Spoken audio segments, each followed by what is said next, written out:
tayo maglaro sa playground. Alis ka lang?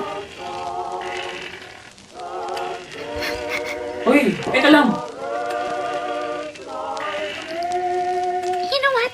Doon na lang tayo maglaro sa bahay namin. Pwede naman natin pakiusapan sila ate at yung bata na tayo yung next na mag-swing. Nakikita mo rin yung anak niya. Ha? That's impossible. Matagal nang patay yung anak niya. Ever since then, pumupunta siya gabi-gabi at tinutulak niya yung swing ng mag-isa.